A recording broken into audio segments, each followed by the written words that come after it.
Welcome to The Big Picture. I'm Phil Arno. Politics in this country has always been a rough and tumble affair. In the last few years, though, that adversarial struggle has loaded up on some rocket fuel and launched to a new, unheard of height. The political divide has gotten so wide that we're actually talking about socialism in America. One side of the political aisle openly embracing socialism. Democratic socialism. For lack of a better way to put it, this is not your grandfather's political debate. So it's no big surprise that God, when he or she finished laughing at our nonsense, opened up the personality file drawer and added spice to the equation with all kinds of interesting characters. For instance, we have Adam Schiff, who sat riveted to his chair listening to some Russians give him a bulldozer's worth of dirt to hang President Trump. On that meeting, Okupnik told Flynn that all those compromising materials will never be released if Trump will cancel all Russian sanctions. Okay.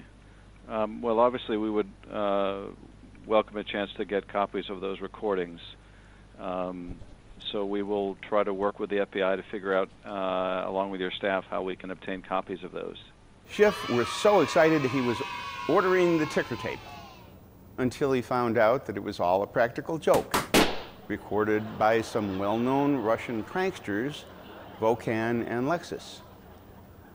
Of course, that didn't keep the Honorable Representative Schiff from repeatedly saying afterwards that it was treasonous to collude with foreign agents to get dirt on political opponents. And then there's Jerry Nadler. He continues to want to impeach anything that breathes as long as it's connected with Trump. He's not exactly sure why, but given enough investigations, he'll come up with a reason. And that brings me to the subject of today's big picture. A guy who is no stranger to controversy, from the type of language he uses, the things he outrageously says, to the people he associates with, right down to the clothes he wears. Yes, wherever Roger Stone goes, the aspirin consumption level skyrockets. I interviewed Roger in the studio a while back when his book came out making a case against Lyndon Johnson as one of the main conspirators in the John F. Kennedy assassination. Stone, who was a very good friend and was a top advisor to Donald Trump, has consistently been in that spotlight reserved for the outrageous. His over-the-top exploits are way too numerous to start naming here, but suffice it to say that Roger, if they were standing next to each other, would make P.T. Barnum look like Mother Teresa. All this showmanship comes at a cost, however.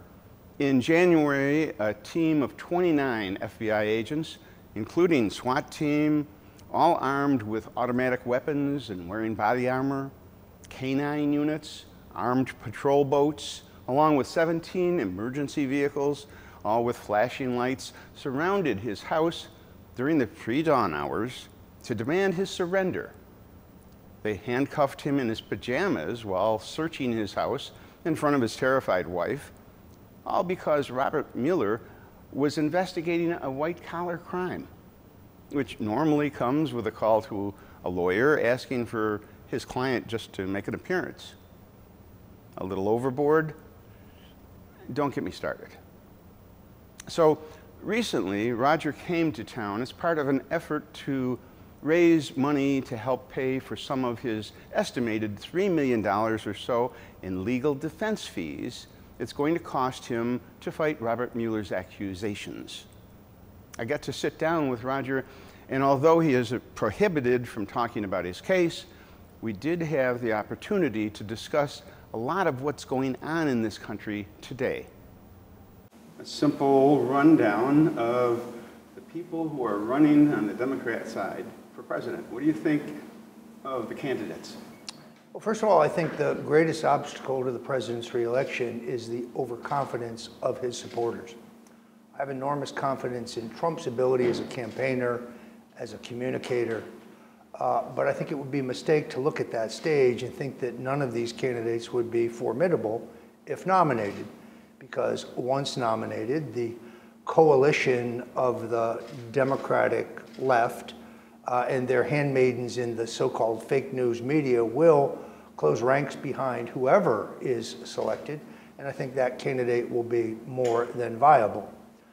If I had my choices, I'd prefer to run against former Vice President Joe Biden, because last night he was talking about drug sentencing policy, and it was like he was from Mars. He is responsible for your current laws. He used to call it the Biden bill, the 1994 crime bill, which mandated the harsh penalties for first-time nonviolent possession of small amounts of drugs for personal use. Now, this has fallen disproportionately on poor people and black people and Latinos, and we are paying literally millions, if not billions at this point, of dollars to incarcerate people who are not violent criminals for what, in my opinion, is not a criminal problem, but a public health problem.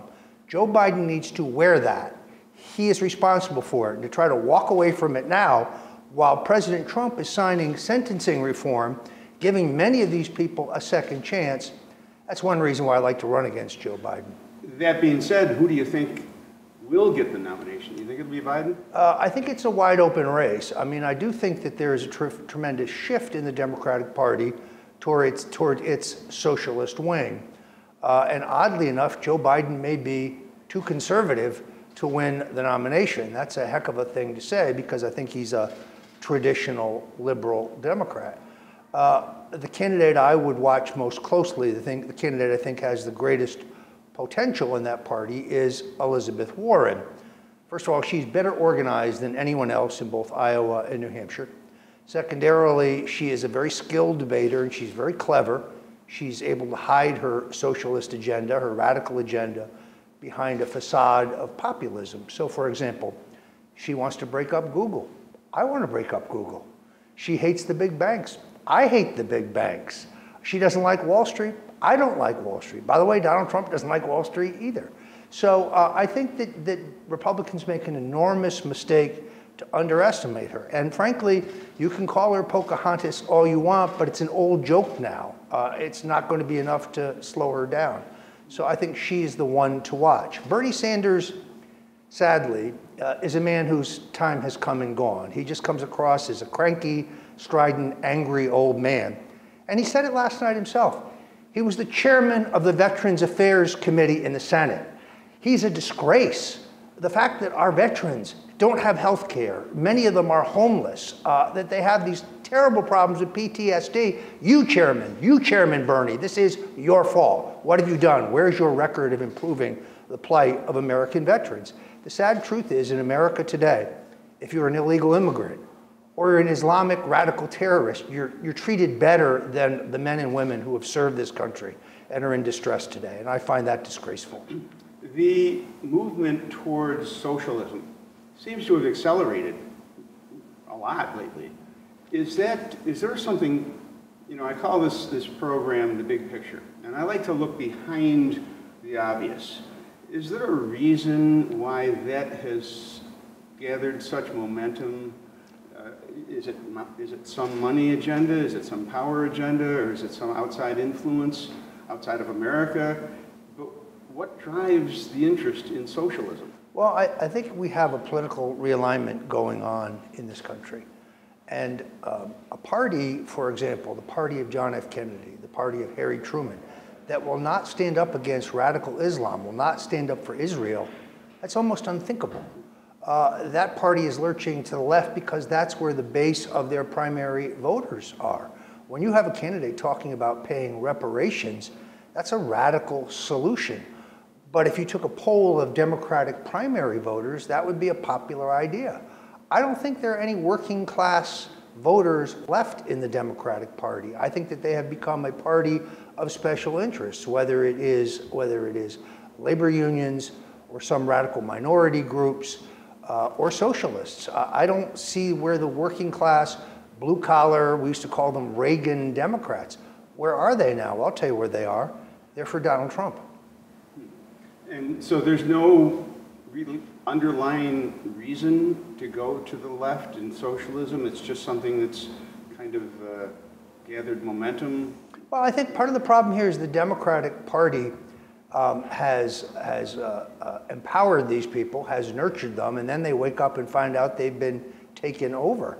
So AOC, who I think is very interesting and colorful, she defeated Joe Crowley, who's the chairman of the Queens Democratic Organization and not exactly a conservative Democrat. That gives you some idea where their party is headed. Now, before Trump came along, there was a tendency, at least it appears there was a tendency for both parties to blend a little bit on policy towards big government. Yes. And spending. Yes. You really didn't see a lot of difference between Democrats and Republicans when it came down to their policies. Maybe there was a difference in degree, but they were both going in the same direction. I couldn't agree more with the fact that both parties had morphed into one party. It is the party of special interest money. So under the Bushes and the Clintons, we got endless foreign war with no sign of our inherent national interests, the erosion of our civil liberties, the spying and keeping metadata on Americans, the immigration policies that left our streets and neighborhoods unsafe, that reward those who are trying to come here illegally, but thwart those who are trying to go by the rules and come here for the promise of America, trade policies that suck the jobs out of America. And yeah, it was a two-party duopoly. It was the elites of the Republican and Democratic parties. It was the Bushes and the Clintons who fomented these policies. This is why in 2012, I left the Republican Party, because I joined the Republican Party of Barry Goldwater and Ronald Reagan. And when they nominated Mitt Romney, whose policies were in fact identical to those of Barack Obama, there's this complicated kabuki dance where they try to act like they're different, and Republicans always give lip service to cutting spending, but they never actually really do it. I became a libertarian for a while. It was only after Donald Trump staged the hostile takeover of the Republican Party, throughout the country club element, and began to remake the party in his own image as a working class party, a non-interventionist party, not a party committed to endless foreign war around the globe, for example, that I rejoined the party of my ancestors. Don't go away. We have a lot more with Roger Stone right after this.